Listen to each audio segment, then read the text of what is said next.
Welcome to City of Pearland City Council and Planning and Zoning Commission Joint Plan Development Workshop for May 18th, 2026. I'll call this meeting to order at 5:01 p.m.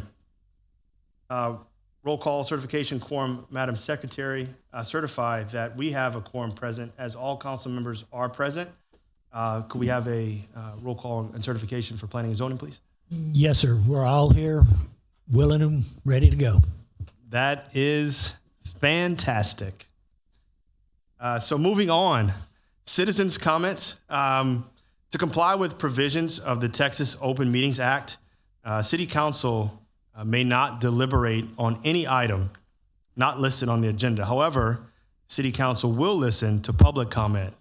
During public comment, the public shall comply with the council's rules of decorum. Everyone desiring to present comments should have completed the card in the foyer and submitted it to the city secretary. Each participant shall give his or her name to provide a proper record. And the rules state that it's 3 minutes, but I'll encourage everyone to please be brief and get to the point as soon as possible. So I would ask Mayor Pro Tem Chavarria, has anyone submitted any comments or Yes, requests? Mayor, we have 5 citizen comments. Perfect. What I'll ask is if you could facilitate that. Yes, sir. So when I call your name, if you can please proceed to the podium, and you will have 3 minutes. If you can just please provide us with your name. Don Struhall.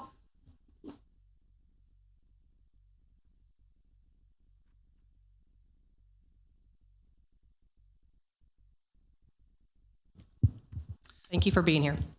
Good afternoon, Mr. Mayor, members of City Council and P&Z commissioners, and fellow citizens. My name is Donnie Struhall. I live at 3638 Bluebird Way, and I have been a resident of the Wesley subdivision since 1985 and would like to speak my opposition to the development of a multifamily complex at or near the corner of FM 1128 and Magnolia. Currently, there is already a new complex there, the Delta, with 358 units. I oppose the development of another 296 units of this type in the vicinity of the intersection. The density of traffic is already quite high throughout the day, and further development not only puts additional strain on infrastructure, such as roads, water and sewer, garbage, fire, and EMS, but police protection is also stretched even further to cover the increase in residents in high-density housing. While these concerns are compelling for opposition, another major concern are property values of single-family homes located in the area. A single-family home is purchased, in my opinion, because it's quiet, less chaotic than living in a highly dense area. When I selected my home, I chose it because it was in a quiet subdivision that had very little traffic to contend with. My investment, as well as I believe my neighbor's investment in Wesley, were based in part on that fact. A homeowner is expected to manage his or her property in accordance with the city ordinances and deed restrictions. Wesley residents do a great job of this. If multifamily complex owners are not diligent in managing their complex, we all suffer. Complexes are bought and sold just like any other real estate, so owners change with or without notice. What a new owner does with the management of his complex affects more than just one resident. It affects hundreds of times what a single-family homeowner does. Thus, this leverage can more rapidly affect the quality of life in the area. 90+% of us that own our homes at Wesley live at our properties. And I wonder if the owners of the proposed complex intend on living at the complex. I have read that this site is somewhat difficult to find uses for, and while I empathize with that difficulty as that is a problem, I also believe that other uses do exist, and with study, those uses can be readily found, perhaps without having to change the zoning. I thank you for listening. Good afternoon. Thank you, sir, for your comments. Ann Struhall, you have 3 minutes. Please proceed and provide your name.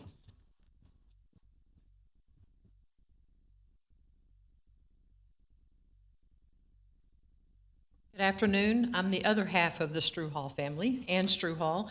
I too live at 3638 Bluebird Way in the Wesley subdivision.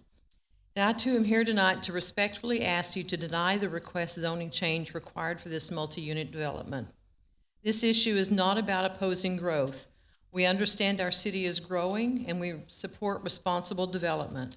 The issue is whether this specific project is appropriate for this specific location. A development in which a vast majority of residents are opposed to, and not just residents adjacent to it. We are a great place to live because I like to think our city council members and Planning and Zoning Commission truly represent us, the citizens, and listen to our concerns and requests and make decisions based on that feedback of residents. A 300-unit apartment complex is not a minor adjustment. It represents a dramatic increase in density immediately next to established homes. Traffic alone should be a major concern. Hundreds of additional vehicles entering and exiting daily, not only on Magnolia, but also on FM 1128, will place significant pressure on roads that were not designed for this level of density. Residents already experience congestion during school hours and peak commuting times with 3 PISD schools within 1 mile. This project will only intensify those problems and create additional safety concerns for children, pedestrians, and drivers. We're also concerned about infrastructure capacity.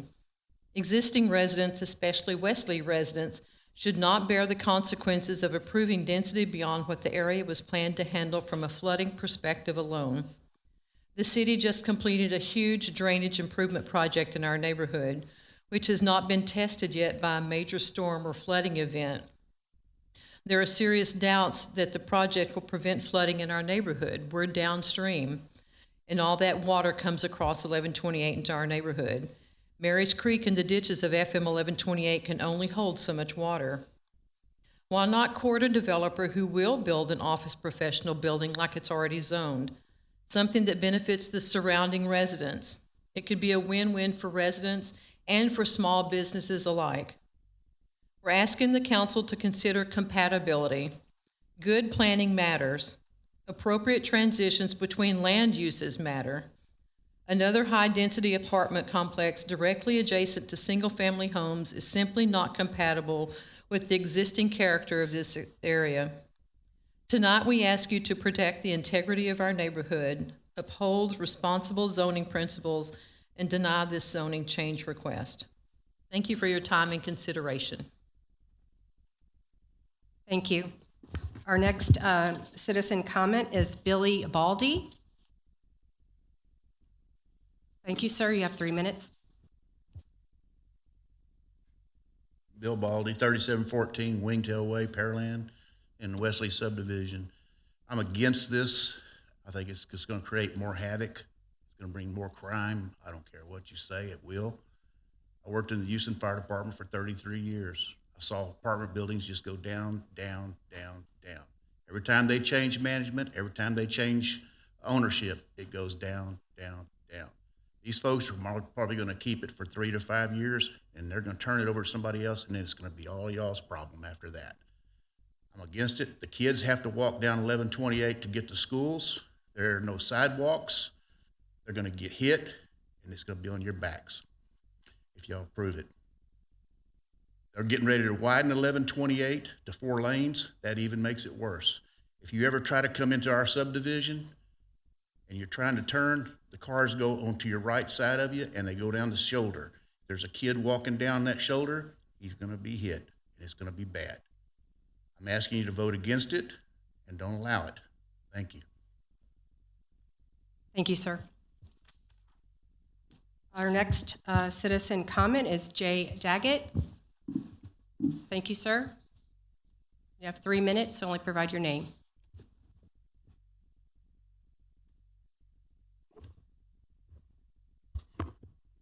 Good afternoon, Council and Planning and Zoning. My name is Jay Daggett. I am at 11601 Shadow Creek Parkway, Pearland, Texas, 77584. Congratulations to those, to Mayor Wiltz, to Ms. Chavarria, and to Tommy on your election, your recent election, and to those that are serving, thank you for your service. I'm calling to seek information on the multifamily housing development. This brief supports the construction, data-driven discussion regarding multifamily housing development in Pearland. The intent is to better understand trends, impacts, and policy considerations to ensure decisions align with long-term community interests.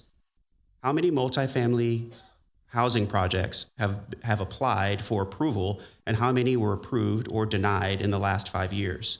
This establishes whether current proposals reflect steady growth, accelerated expansion, or potential market saturation. 2, geographic distribution.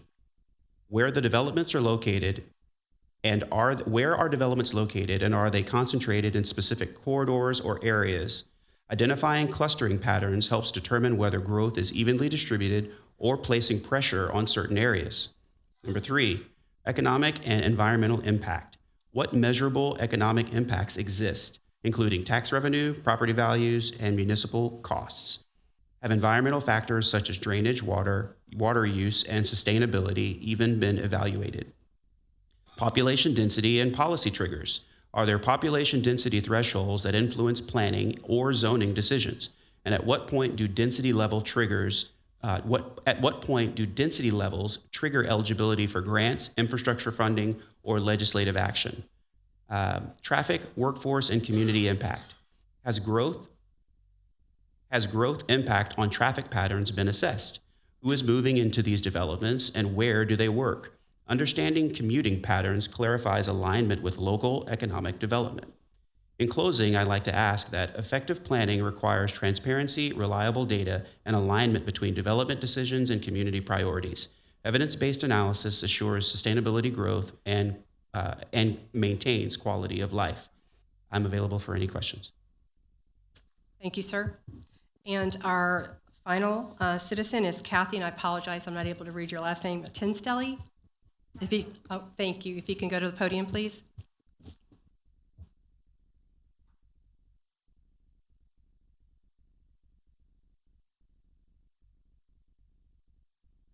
Good evening. My name is Kathy Tydowski. I live at 4622 North Fork Drive, which is in Southwick Section 1, and I am on the Southwick Section 1 HOA board. I have spoken to you before. I spoke to you the last time that this proposal came across your desk, but something feels very different this time. This time, the shadow of SB 840 is growing bigger and it's growing darker, and it is threatening the power of the people and the power of our city council and our P&Z board members to make decisions about what is best for Pearland. There are many people who want this piece of land to remain vacant, but is that a realistic option? Pearland's population is growing very quickly, and in a few short years, it won't be Pearland that determines what happens to that property. At that point, any developer can come to town and build an ugly, cheap, taller, low-income apartment building. City Council would have very limited influence over the architecture, the parking, landscape and beautification requirements along Magnolia, or the invasive lighting. And it would reduce the property values in Southwick Section 1. This project that Travis is proposing is very well designed, and when it went through the approval process last year, Travis changed the proposal to meet every demand from the council. Planned flood mitigation, no higher than 3 floors, lighting that points down rather than sideways at houses. The buildings will be set back 10 times further from our fence line than current zoning requires, 275 and 350 feet versus 30. Removal of balconies on the 3rd floor facing our neighborhood to maintain privacy. A planned school bus turnaround inside the property so traffic on Magnolia will not be impacted. A public park area, lighted sidewalks, and dedicated turn lane in and out of the complex. Southwick Section 1 HOA Board supports this project as we feel it respects our homeowners, especially the 19 houses on Glenwood Drive that back right up to this property. Our goal is to give as much information as possible to our homeowners so they will understand the facts surrounding SB 840 and how it impacts us. To that end, we have invited Travis to our next 3 board meetings to answer homeowner questions, and we have emailed the flyer to homeowners announcing the town hall on May 21st, and tomorrow morning we will be taking these flyers door to door, starting right on Glenwood Drive. We fully support Travis and this project. Thank you very much. Thank you. That's all the comments that I have for right now.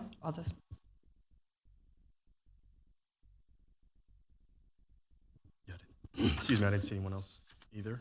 I just want to say thank you for everyone for coming out, making your voices heard during this workshop, this session. And then seeing no other comments, we can move on to new business. And so I'll open it up to new business 1. And it was a request by Travis Donnell, Rockport Ventures LLC, applicant, on behalf of Terry Opplinger, the Jackal Partnership Limited, owner, for a plan development as required by the Unified Development Code regarding proposed development consisting of 296 multifamily units on approximately 15.0375 acres of land.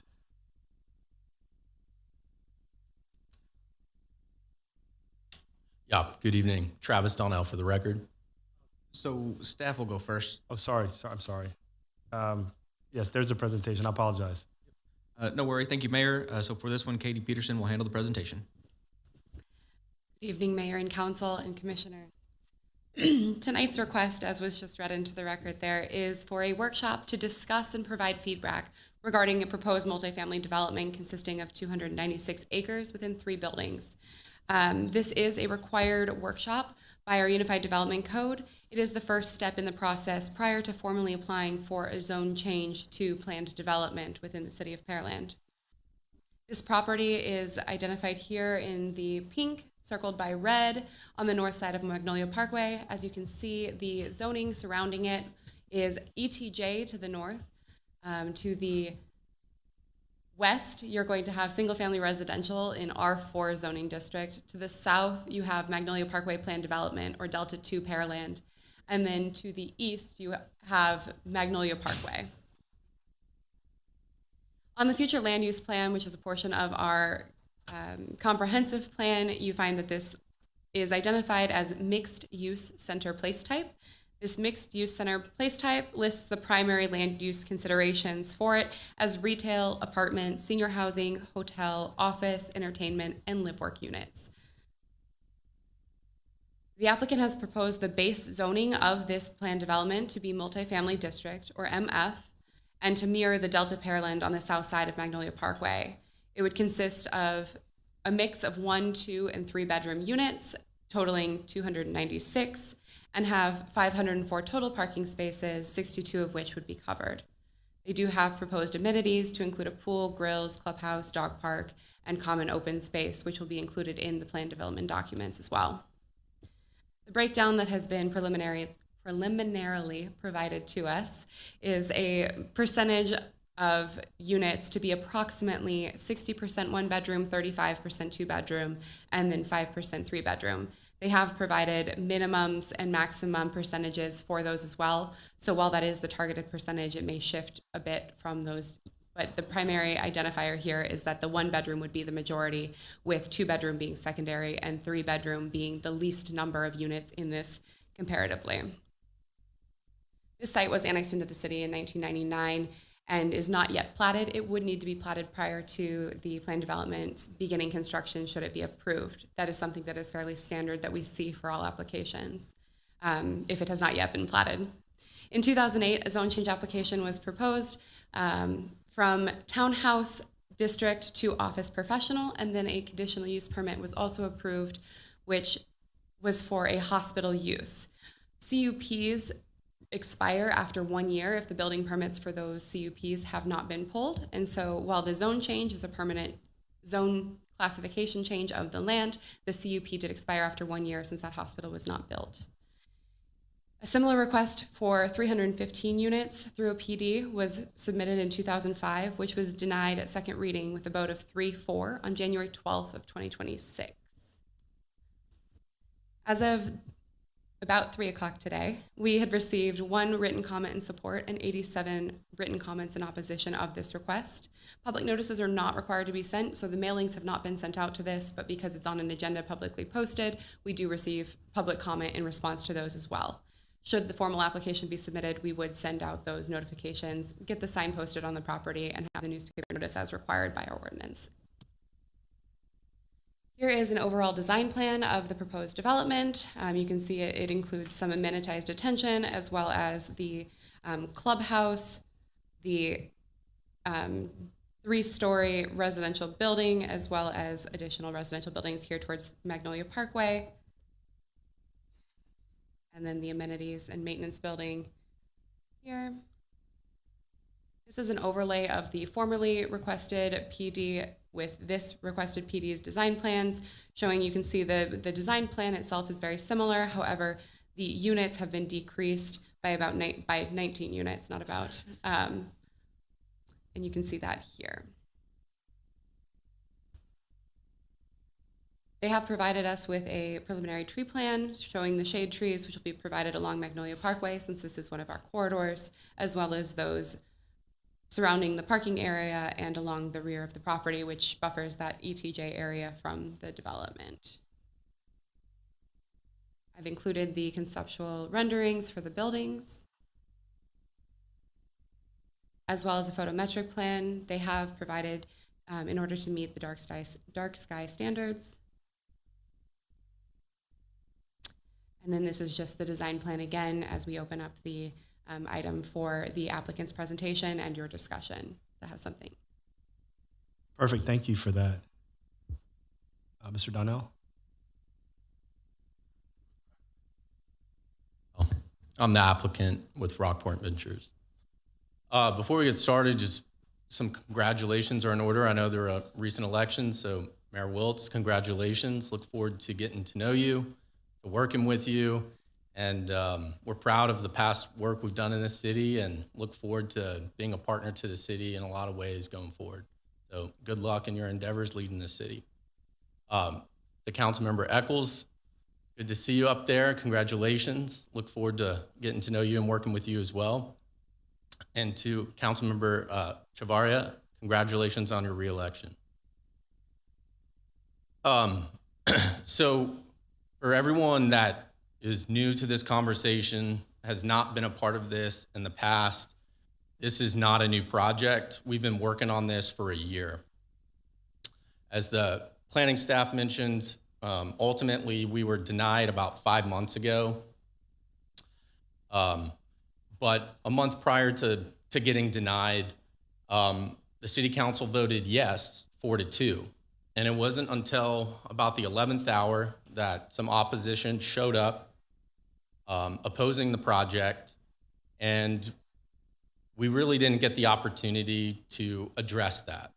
And so for everyone that has been a part of this process from day one and knows the history, knows our past project, which is called the Delta Pearland, across the street from the subject, you're probably wondering, why are we back? Well, we're here for a couple reasons. One, we believe in this project. We've put a lot of effort into putting a proposal together that we believe is in the best interest of the city. We've done many things, including soliciting feedback from everyone that we've been able to access and who's been willing to engage with us. We've attended HOA meetings. We've met with individuals on a one-on-one basis for coffee chats.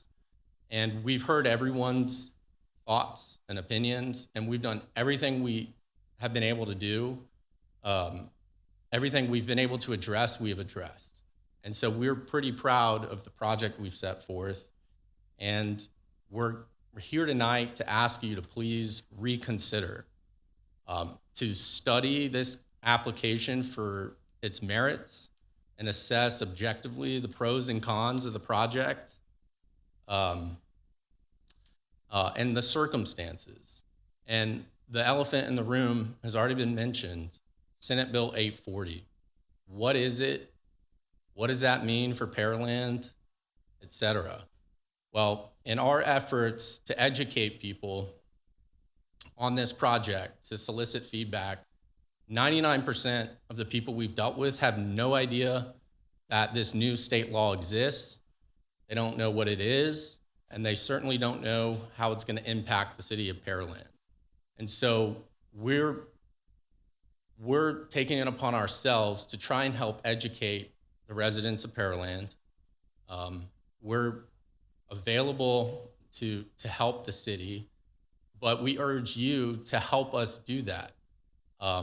We know there's other projects similar to this that are being proposed and pursued in the city, and this issue is going to continue to come up. Developers like me are going to continue to alert your attention to it.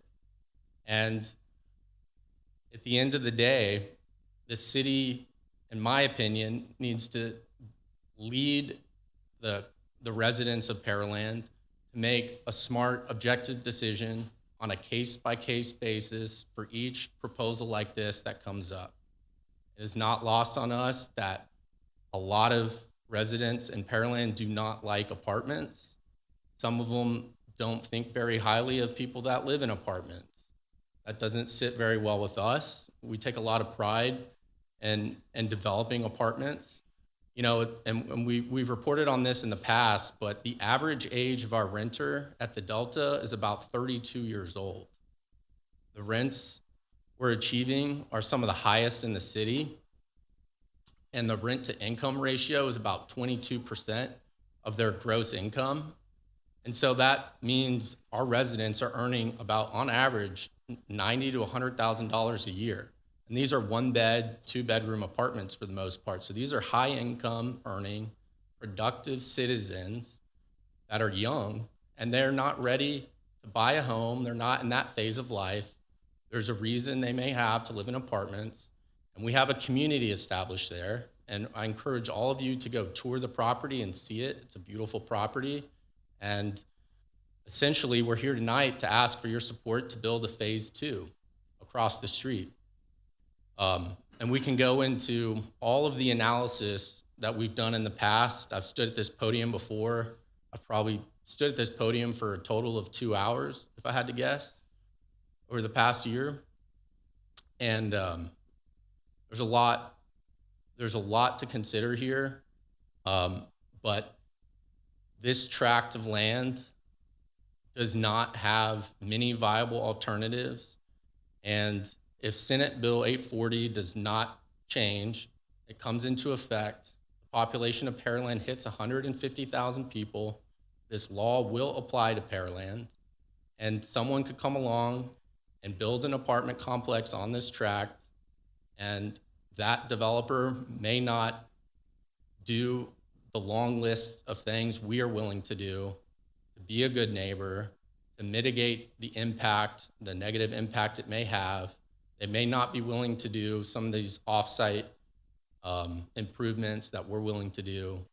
And so if you don't think there's a viable alternative between now and the date that Senate Bill 840 applies, it is likely that an apartment is going to go on this site one day.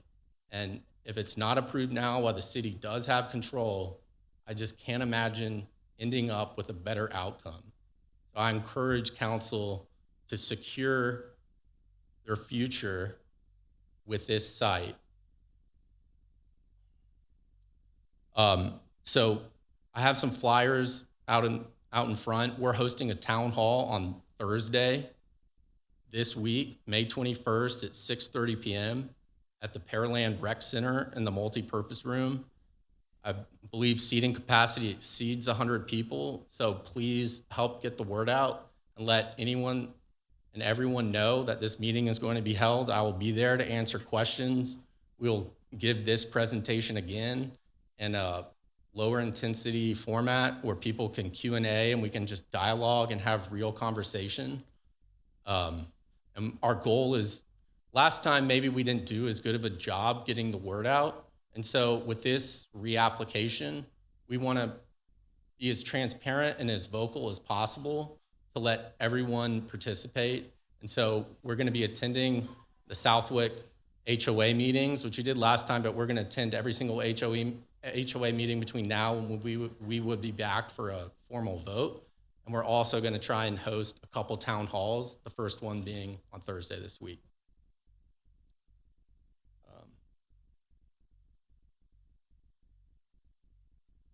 So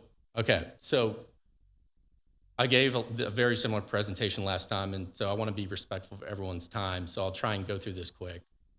So the Delta, that's the project we built across the street. What this project is a perfect case study. It tells us that demand for new high-quality apartments is off the charts. We built 358 units. In 8 months, we filled the apartment complex. We reached 98% occupancy, which is effectively zero apartment availability. We leased about 40 units per month, which is about 2 times as fast as we've ever achieved on any other project we've built. And people keep saying that there's a lot of apartments already in Pearland, but the reality is there are very few new apartments in Pearland. In a 3-mile radius from this site, 0 apartments have been built in the past 15 years. So essentially, everyone was excited for a new, nice apartment complex that we delivered. Number 2, this is the demographic slide I just mentioned. About 32% of our residents are employed in education and healthcare. Another 8% are employed in government and civic and military service. So that's a 40% of our rent roll is what we would call very important, critical demographic of the employment base here in Pearland. And then the balance, 60%, are a mix of private sector jobs, everything from heavy energy and construction to investments, et cetera, insurance. 3, the Delta is driving young, high-quality residents with strong incomes to Pearland. We talked about this. Sorry, I said 32. I guess the median age is 29, even younger. And then 4, there was mention about tax base. Last year, we sent $800,000 in property taxes to the city and the county, and that's expected to increase significantly. That was based on a $36 million assessed value, which we expect to be closer to $60 million next year. So I think I did the math. I think we're basically sending about $500,000 a year to the Pearland School District. Yet out of our 500 residents, we might have 40 school-age children. So we're essentially sending $40,000 to the school district per child using the school district services. So I just say that as an interesting statistic to prove that we're actually lightening the financial burden on the school district relative to the use. Here's a slide just summarizing the city decision rationale. I'm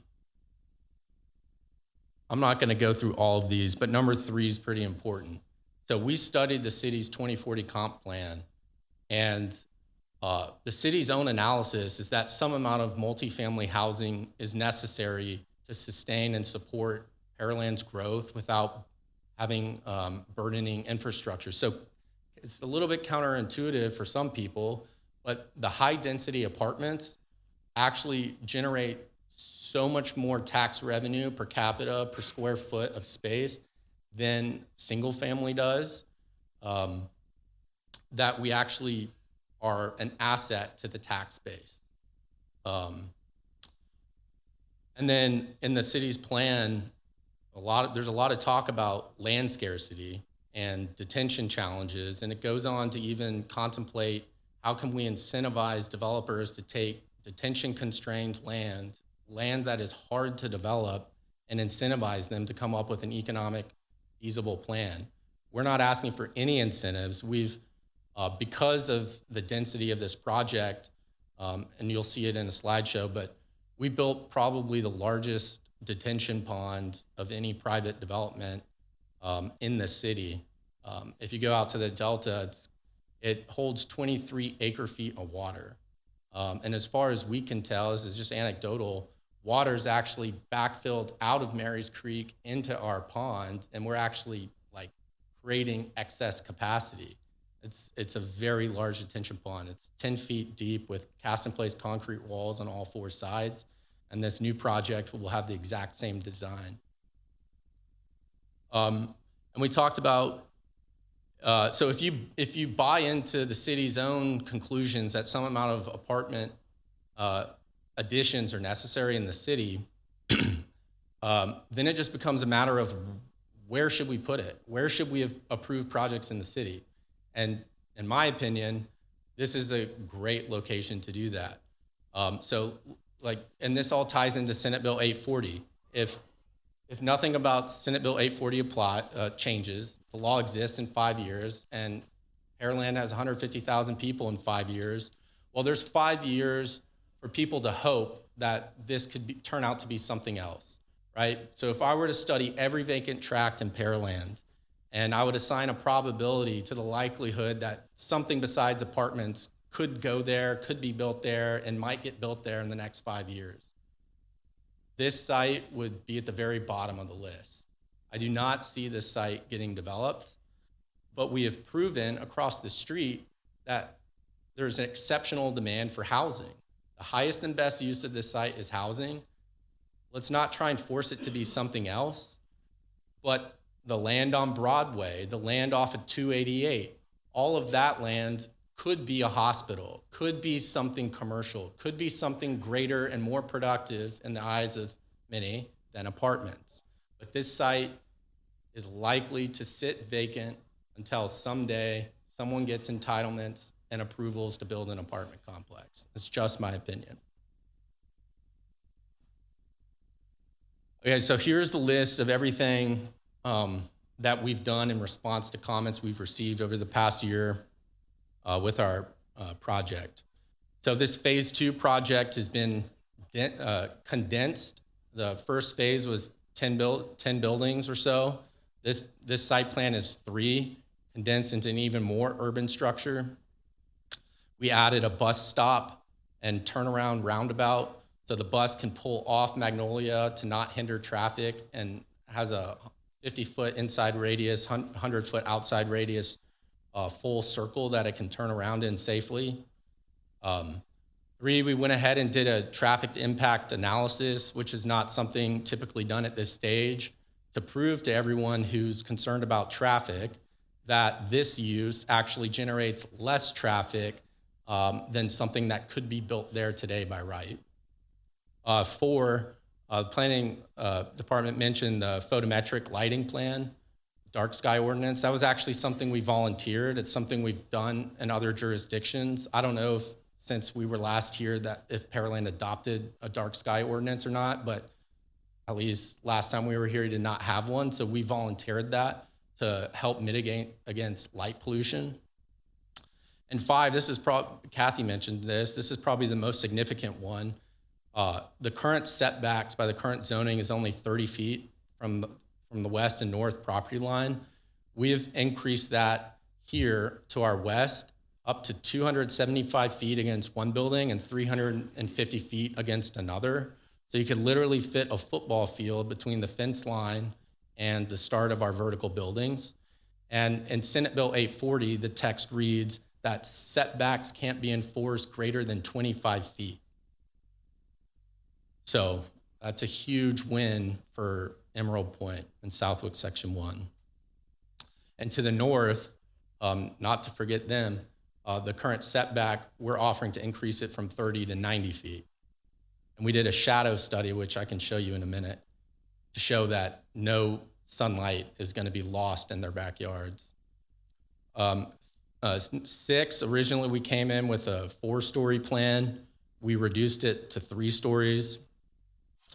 And then 7, we volunteered to eliminate all balconies on the facades facing Magnolia Parkway. And then we also eliminated balconies on the 3rd floor facing north and west, so that residents in the single-family homes don't have to worry about someone sitting on the 3rd floor looking into their backyard.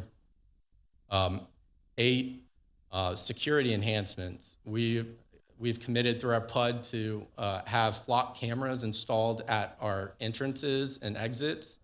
Flock, if you're not familiar with what that is, it's a sophisticated security camera system which is connected directly to the police department. Fencing enhancements. And part of this is new, but not all of it. We're willing and proposing to help with new fences on all of our adjacent borders to the north and to the west. That's not something that is mandated or will be mandated in Senate Bill 840.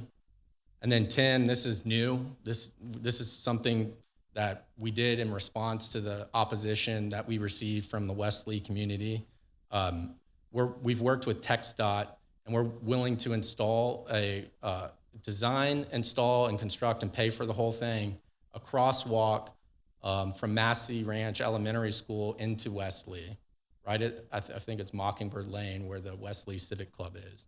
So we've had a preliminary conversation with TxDOT. They've told us they support it, thumbs up, and we just have to design and pay for it.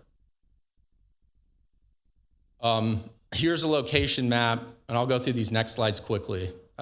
Here's a location map, stars where the site is. And I have traffic counts to the right. So on Broadway, and I talked about this being an ideal location. Why? Well, there's 30,000 cars a day running east-west on Broadway. There's only 10,000 cars a day running east-west on Magnolia, but the capacity to handle traffic is roughly the same. So there's a third as much traffic on Magnolia as there is on Broadway.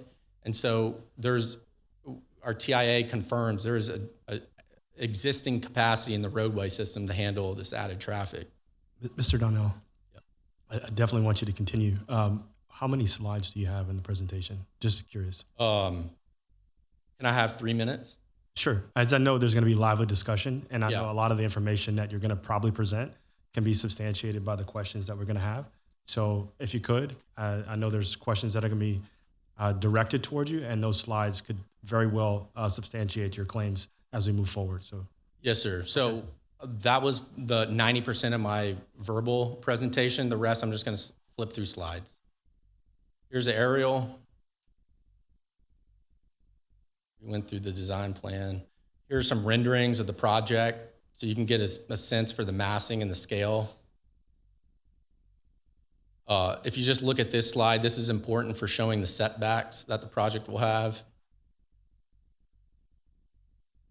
Here's a depiction of the crosswalk I mentioned we want to do. The hawk signal, bottom right corner is what it would look like, hawk signal lights crossing over. Here are the areas where where we're willing to do new fencing. Here's some existing photos of that fence line. There's really not much fencing there. Here's another rendering. Another.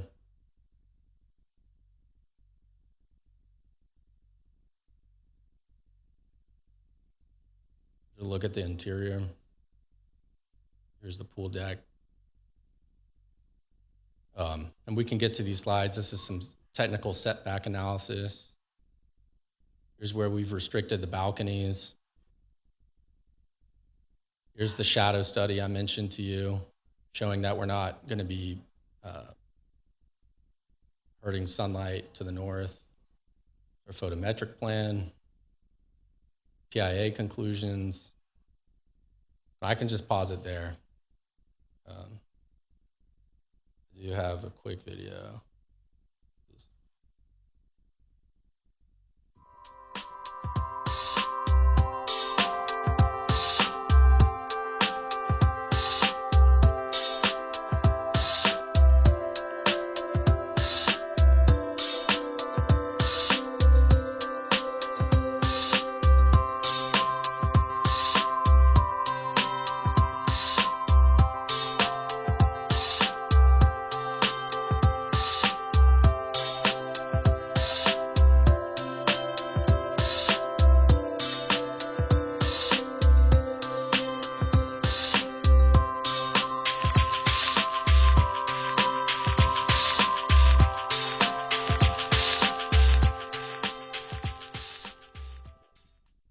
All right, the floor is yours, sorry.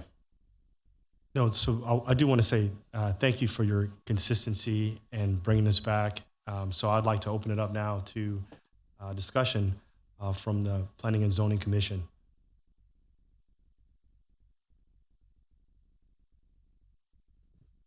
Thank you very much. Thanks again for coming back. Just to be sure, you took a couple of comments that maybe we had, and I think that council had, made some edits for the better, checked all the boxes that you needed to, came back and are presenting something that you're hoping passes muster, correct? Yes, sir. Thank you.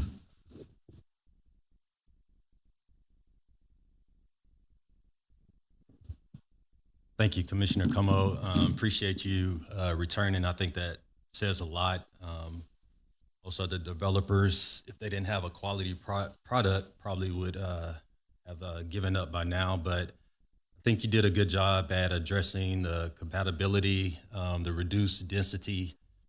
I like the larger setbacks, of course, buffering, which makes it a good compatibility when you're adjacent to single-family residential.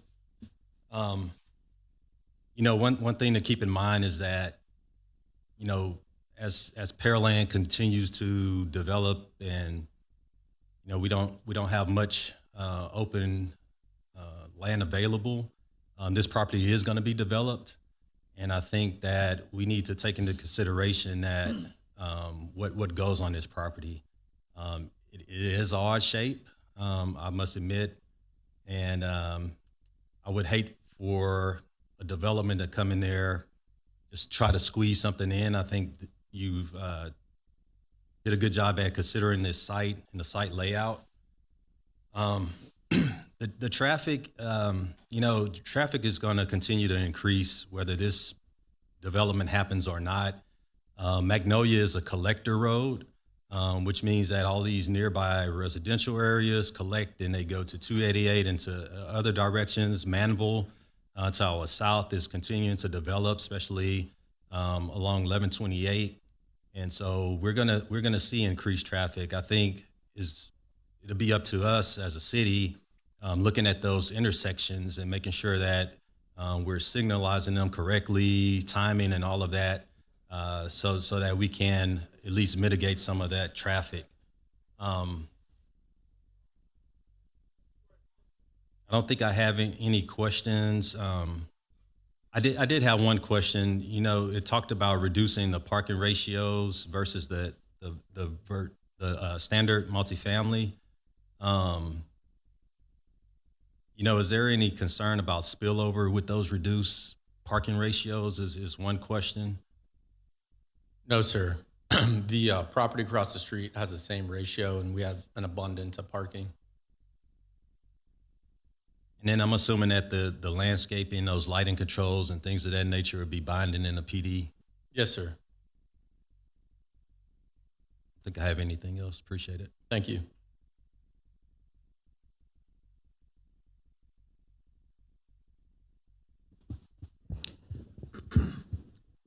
Yes. Thank you. Thank you for coming back. Thank you to the citizens for their comments. I am concerned with SB, I think y'all called it SB 840. Wasn't familiar with the number and not sure I understand 100% what that says. My understanding, and somebody can correct me, and please do, is that once a city either acknowledges or has a population that's calculated in some method over 150,000, that we lose the right to dictate how a multifamily or is that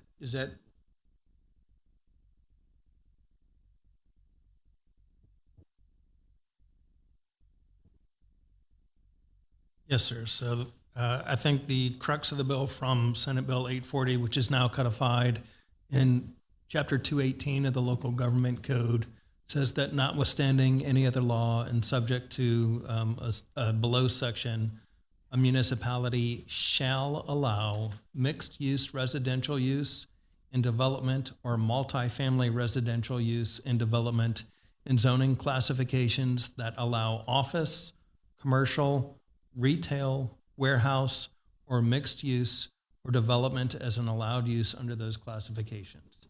So it essentially preempts our zoning ordinances or allows multifamily development of this nature in those places. Again, that would be office, commercial, retail, warehouse, and mixed use. This is OP OP, this is currently zoned OP, an office professional allows office, commercial, and retail uses. Along that line, do we lose also then design criteria? It has a lot of design minimums, is the way that I would describe that, or maximums and density things. So it's not complete control, but there is a host of regulations that set limits on that multifamily development. So our current rules and regulations, if we work with a developer of multifamily, is much better for the city and the citizens than if we don't work with them now, and 5 years from now, of course, I'm making up a date or pulling it out of the air. If we exceed 150,000 population, we're pretty much at the discretion of the multifamily builder at that point. So that scares me scares a strong word. It bothers me as a citizen.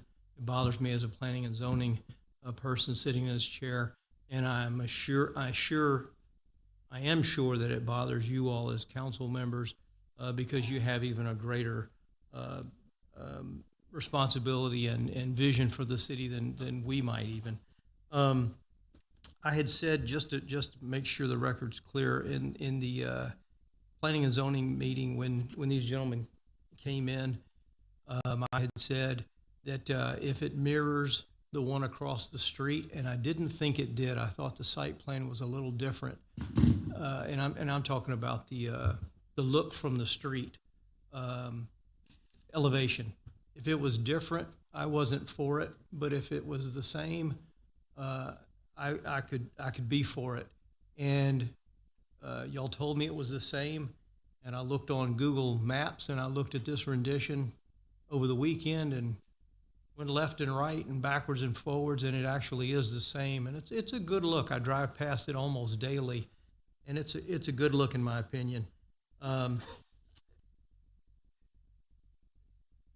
Decisions we make here in P&Z have to do with location, the use, etc. This location, as we've stated before, I think somebody stated, it could be office, it could be GB, it could be industrial. Take any one of those three. Office is out. Since COVID, office use is out. I think if we keep that zoning as office, that land's going to be vacant for the next 10 years, if not longer. I think GB, GC, we don't want that here. And industrial, the same. If you look at traffic and traffic counts, and I know that's a concern of a lot of citizens, single family is the least traffic generator there is. Multifamily is probably second, and Mr. Raj is right here, and he can either give me a thumbs up or tell me I'm crazy. But your commercial uses, your office uses, your industrial uses are much heavier than a multifamily. So if we're concerned with traffic, this is pretty much the second best use besides single family, and I don't know that this land is correct for single family in its shape and size. We touched on schools. I want to go back to a comment that was made by Mr. Berger, maybe Dr. Berger. I don't recall. We were in the comprehensive plan update, and it was our little committee that we had planning and zoning members. We had members of school boards. It was an intense set of meetings. Staff handled it greatly. And one of the things that Dr. Berger stated in our meeting, and I'll never forget it, and I've said it and restated it over and over, he stated what scares him more than anything is that the senior class had more population than the kindergarten class in the coming year.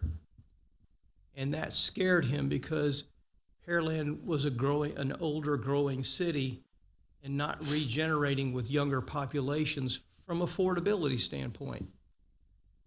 And I do realize here some of the concern is all these school children. I don't know that you have a few 2 bedrooms and only a handful of 3 bedrooms, 5%.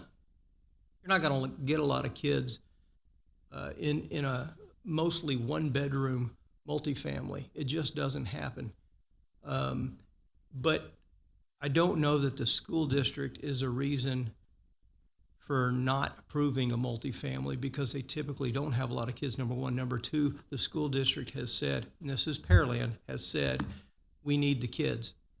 So your husband could attest to that. One more thing, Delta's success is indicative of the need for more of this. You know, when you have the highest rental rates in the city on a per square foot basis, it tells you there's a need. When you also have the fastest lease-up rate in the city, that tells you there's a need. They filled a gap with Delta, and I think this one would do the same. One last thing, I probably say that 5 times, don't I? The sight line, I noticed we said that one side to the west was 275 or 300 feet before the next neighbor, and 90 feet to the ones up north. I go back to this a lot, and apologize, but I'll say it again. In the old UDC regs, and when we did the land use plan and changed the rules of the future land use plan, the future land use plan, and we redid the UDC in 2007, 2008. One of the things we were concerned with was the sight line of a neighbor when it's not single family, a non-single family neighbor. The example we gave, it's out of the city of limits of Pearland. It was at the time, I think it still is. There's a hotel near where the Buffalo Wild Wings is, behind it. That hotel is adjacent to a single family development. I think it's Sunrise. That building is overlooking the neighbors. So when we looked at retail nodes, and that was the theory that you could put 5 or 25 acres in a major intersection, 1128 and Magnolia would be a retail node. And you notice that's where the 7-Eleven is. That's where or it used to be 7-Eleven. That's where the CVS is. That's a retail node. What we did was we said, and I hope I get this right, go 6 feet up for the back fence. Now, every 3 feet you go horizontally, you're allowed to go 1 foot up.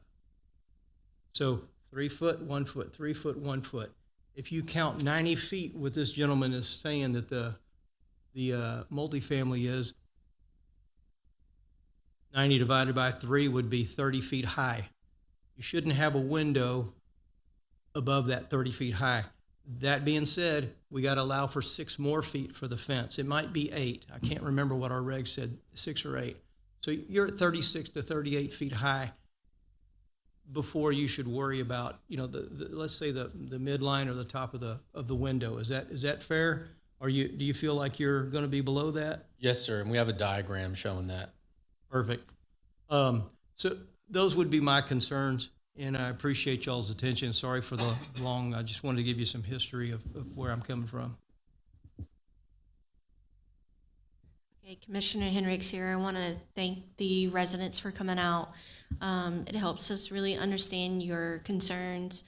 And I will tell you that we've been working with this developer now for over a year, and we really appreciate what you've done to add in the concessions to really help the neighborhood that's directly behind this proposed development. And I want to thank the homeowner that's behind this for coming out to let us know that they did seek you out and they did ask for your input. That really does matter to us.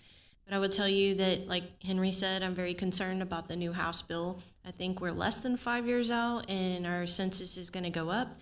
And I'm very concerned that you're going to get a very bad product there. It's going to be multifamily for sure. It's not going to look good. They're not going to have all the concessions. They're not going to have the really beautiful part. They're definitely not going to do the crosswalk. They're not going to do all the extra things. We have controlled it now. And also we will not be able to control the facade, which is what the product looks like. It could look like the ugliest thing you have to drive by and look at every day. And you'll be so disappointed that we didn't, work with Travis. What I would tell you, I also live near Wesley. I live a bike ride away from this, and I will tell you that I don't want what's going to go there in a few years when that new House bill kicks in. I don't, not at all. I would rather work with the developer now and have a solid, really nice product. And I want to say this too. If I were a school teacher or a student, graduated, I just got my first career, job, profession, whatever you want to call it, I could not afford to buy a house in Pearland and pay taxes. You know, the average house is $300,000. You got to pay taxes. You got to pay rent. You have all these expenses plus school debt. I would want to find a place like this to live in until I could save up enough money till I could afford to qualify or get married. Probably I'd have to get married. So there's 2 incomes to qualify for a new home. I would want to live and work in my community. And every school teacher, firefighter, police officer, somebody that works for the city of Pearland deserves to have that choice as well. And I can tell you that the superintendent, Henry didn't say this, he told us that they're struggling because teachers say they cannot find anywhere to live and work in our community. So they're having to move to Alvin and live in Alvin and work in Pearland. And now you have this issue with your kids or in a different district. It's a problem. So I think that we have to also look out for our children that are graduating out of college, that are taking on new careers, that want to live and work here, and they want a nice product. That's the big thing. We have apartments here, but not all of them are nice. A lot of them are run down, not taken care of. They're just, so I think if we have a choice, we choose to work with the developers while we can. And thank you so much for the concessions that you've made, and so I'm for this. Thank you. Okay, Katie or Lawrence, if when 840 goes in, will the low income housing be allowed to build in these places, like Section 8? There would be no prohibition from Section 8 housing if that's what wanted to come in. It would still have to comply with all the other rules, but if it could comply with essentially the zoning issue, which is what we're talking about, yes, sir, that would be allowed. Okay, for some of the people that are not aware, that's low income housing. That is government funded housing, subsidized housing, and right now we do have a say. They mentioned the comprehensive plan earlier in the presentation and stuff, and I was lucky enough to work some of the tables and stuff that we went and tried to get public input. And believe it or not, there was people that came and said they wanted apartments. That they needed some affordable housing and stuff. They told us what areas of town that they were, and some of them were these vacant areas, like on Magnolia and stuff. But when it comes down to it, it is it's not in my backyard, and that's the problem that we got. I know that y'all are against this and stuff, and I struggle with it. I don't like apartments any better than anyone else, and I'd be a screaming cat too. But the thing is just knowing that this Section 8 housing could come in, it's just, it's to me, it's the worst thing that could happen on that corner. So, that's really all I got to say, except for one thing. I want to congratulate Councilman Patel on his win too. So, thank you for serving, sir. Are there any comments from P&Z? We're done. We're done. Good. Okay. Councilmember Patel, if you could. Thank you, Mr. Eisenberg. Thank you, Mayor. I appreciate that. A lot of information today. Travis, let me ask you a question. Yes, sir. Just 5 months ago, we had a tremendous amount of interest by our citizens to come here and tell us they don't want this. This council voted it down. What made you think today you would have a chance to get a better feedback? Well, we'll see 30 days from now. The public comments form just got posted, and I'm not sure exactly the total tallies where those 87 comments came from, but I'm pretty sure they all came from Wesley. So I know we're not going to get support from Wesley, even though I'm here today volunteering to put a crosswalk crossing the street from the elementary school into their neighborhood, even though I sat down with one of the leaders of the neighborhood and talked about this. It's the NIMBY. I'm not sure. I'm not up here telling you that I'm going to sway those 87 voters, but I think there is more support for this project than we demonstrated last time. And so I'll have to follow up with you in 30 to 60 days and see how many support letters we get. So let me just so you know, the 87 didn't come from Wesley. They came all throughout our town. You know, a couple of things. I have a lot of notes, so I'm going to go through this. You said you have addressed all of our issues that we had last time. One of the things I mentioned, if this project does get approved, is to build a concrete fence back there, not a wood cedar fence. And your partner that was here, he said he would look at it. Now, you guys are claiming a high quality building, but end of the day is a financial incentive for you guys. It is. But you guys are saying it from both sides of your mouth. One, you're saying your average salary that people who live there make $90,000. Is that correct? Did I mishear that? No. Okay. Roughly. That means Pearland ISD is paying a lot, right? If 40% of them are silver workers, $90,000 average. Think about what you're saying to me, okay? That was the median, but yes. Sure, okay.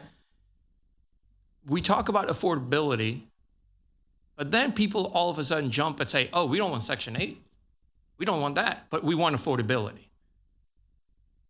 Doesn't make sense to me either. Let me tell you why I think your project is nothing different.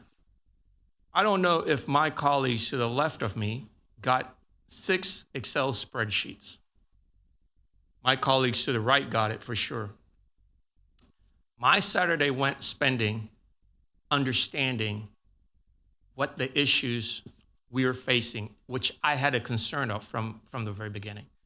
Real quickly, how many of you came here today to oppose this development? Just show of hands. Thank you. I know some of you did not get to speak, but thank you for showing up today. So these are not people who live in Wesley. They live all throughout our town. Now, I know you're going to do a pony and show later on today or later on this week. But there are steps my community or my council can take, which is we can change the zoning to industrial. We could. And we can stop this development. If they have the guts, we can stop every apartment building if they want. There is a loophole for us to get out of this glut, right? Am I wrong? I'm not an attorney. Okay. But you are an expert on apartments, so okay. Now, let me tell you something else, what bothers me. And I'm going to give you some facts that I had to, on my Saturday, I had to spend. You claim that you contribute taxes of $800,000, which is fair, which is absolutely a fair statement. How much of that comes to our city, do you know? I believe roughly a quarter of the tax. About 230. 230 comes to the city. Do you know how many 911 call came from your Magnolia in 1 year? No, sir. 70 calls. Yeah. You just opened, and we had 70 calls. I'm sure the city can provide you a log of that. We got it. So you're contributing average of $230,000. Yes, it will go up. When the new valuation came in, I think it's at $56 million. I saw it for 2026, which I'm sure you will go back and abate those value. So let me go through some other information. We have had over 3,000 911 calls. Do you know just from where? west of 288. From the retail center from CBL Mall down to Shadow Creek Ranch, make a hook a left going west. You know what's there? Apartments, retail, and hospital. That is what we got. Do you know every single top 30 apartments in our community except one is a garden-style apartment? Do you know what data showed me? That long-term wise, those apartments' values will decrease and the calls increase. So how is it beneficial for me today, being the scare tactic that you guys are using? I have 5 years to change my representative's mind, to say, go do your job. This is impacting my citizens in my community. So all these things that you're saying you're doing for us is a financial motivation, which I'm a capitalistic guy. But don't come in here. You have changed nothing, my friend, from what you presented 5 months ago, except you reduced the amount of 16 or 19 apartments. You did not put a fence back there for the north side of that property. You put a cedar wood fence that will last about 10 years. Same thing as these garden-style apartments you're building. Yes, they look good right now. But matter of fact, that video you showed, if you pause it right by your clubhouse, look at the apartments in the back. It's only the 3 buildings in the front you put a parapet wall on the roof to make it look nice. But the apartments in the back, they don't have that. You did not go spend that money there. You built a garden-style apartment. And let me go back one more step. And I certainly am not trying to give you a lecture, but I am pissed off because 5 months ago, this got turned down. We have a new council and a new mayor, so you want to test the waters. I get it. I get it. And, you know, I asked you to consider a 4-story building. I would have actually wished you would have built something like the Ivy Loft that we have. Have you seen those right behind Bass Pro Shop? Yes, sir. They have just a tad bit less units than you do. They have 300, how many do you have at Delta? 358. 3. I believe Ivy has 340, plus or minus. Do you know what the value came in at? $76 million. $76 million. Do you know how many calls they got? They've been open longer than you. They're not even on the top 30. What does that tell me about that developer and that development? It's within 6 acres. They built that in 6 acres. And that's the data that the city can happily share with you. You're taking a 15-acre tract and you're just putting a bunch of buildings on there for lesser value to my community. Suba, who built that building, put on a 6-acre tract $76 million in the ground. Which one do you think we should want on our council? It's a question. My residents want to know. You want to have a conversation? Ask my residents. One last thing I will tell you. I also had city council pull office condo buildings that's in our town. I know a lot of people are saying on my left and probably on my right and probably out there saying, hey, nothing else is going to get built. Nothing else is going to get built. The office condo buildings, if you go look at the value, one condo is being valued at around $380,000. Now, some of them are smaller, but on Kingsley and 518, there's a massive, I think it's 16, 17 acre tract.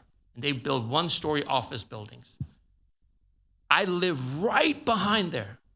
The traffic is not anything compared to an apartment. It's not. Guess how many 911 calls do they get? They're not even in the top 50. You know, my concern is twofold. When you live where there's 3,000 calls, imagine the noise from the sirens that you're gonna get. The apartment where you build, in 1 year, 70 calls. Now, a lot of them are, again, they gave me 25,000 calls. I had to go through Excel to spread them. And I did. I spent my Saturday figuring out. Most of them were false alarm, but car vandalism, noise complaints. Those were the calls when you live behind here, knowing that, hey, yes, there's an office building that can come, but I guarantee you they're not going to have as many car break-ins or noise complaints or parties going on. So my point is, I apologize. I know it's almost dinner time for us and we have another meeting, but I am not in favor, and I hope my constituents understand that, and I hope my council understands that this is a problem on our side of town. And when I say our side of town, I'm talking about the west side of town. People who live there are tired of the traffic. And one last thing. I'm pulling a Henry. I keep saying one more thing. Continue, please, because we Sorry. Yeah. Do you know what's about to happen to 518? Yes, it's going to be widened, It's saying, where is that traffic going to go? north and south. That traffic is going to come on Magnolia and McCart. So,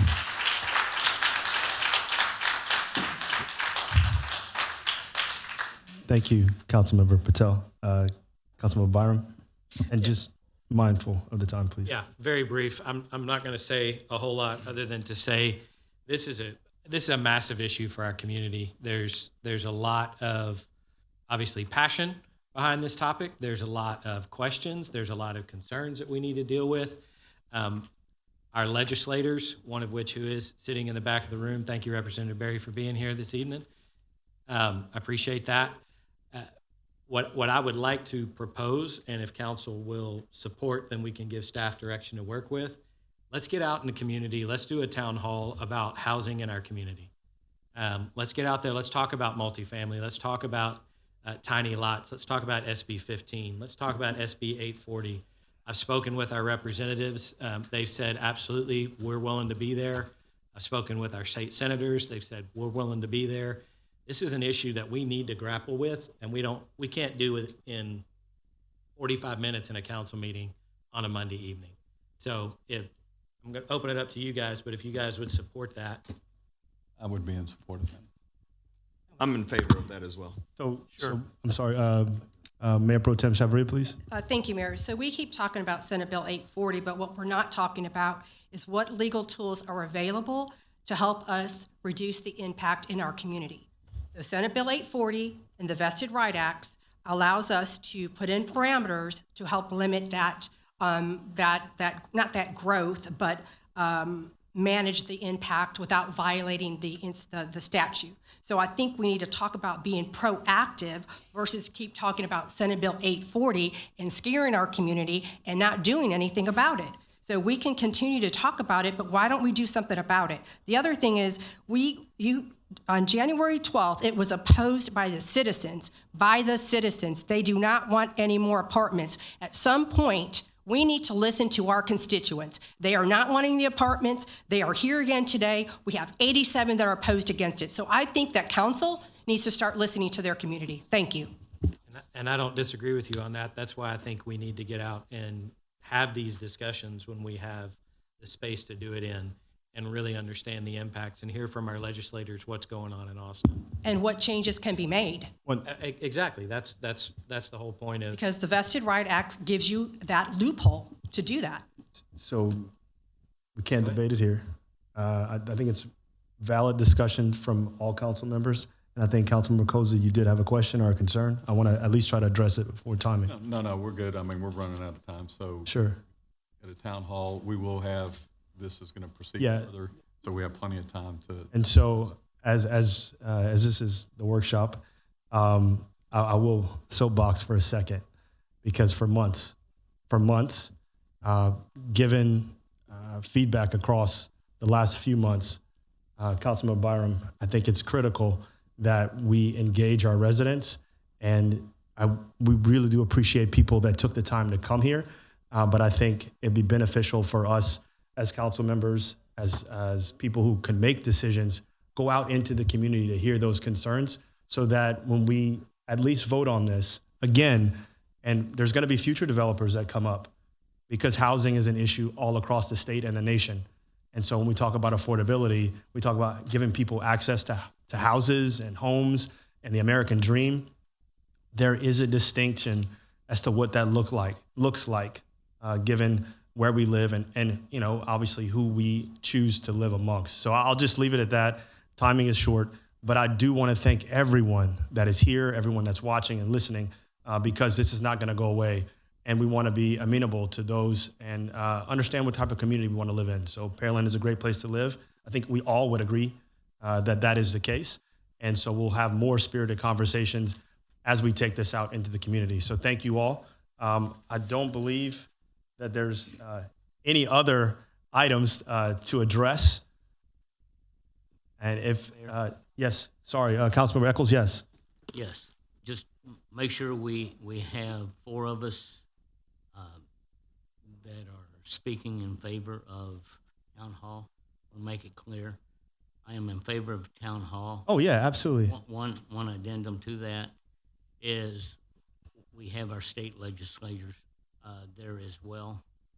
Give them invitation where they can give us inside knowledge on what to do, what can be done, what cannot be done. Thank you. I was making sure you speak to the mic, and I think I see State Representative Barry is here. I just want to make sure that I'm making sure that he's here. If you could recognize yourself, please, before we a minute and a half. I don't need a minute and a half. Thank y'all. Thank y'all for having me today. I wanted to come and hear the discussion. It's a great discussion. A little bit of history on this bill. This bill started out, first revision was the limitation was 60,000. So we worked last session diligently to get it up to 150,000. We wanted to get it to 200. The compromise landed on 150. So it gave us a 4-year reprieve on being able to address this bill. I think we have plenty of time to be able to address this bill. I'm happy to participate in any town halls that y'all may decide that we need to have. Just let me know, and I'm happy to appear. But always here to listen. Thank y'all so much, and I appreciate your time. Thank you for being here, and thank you for making the statement. So just want to be clear that as far as this town hall that we're looking at, we want to make sure that we do have at least some consensus among council that this is something we want to move forward with.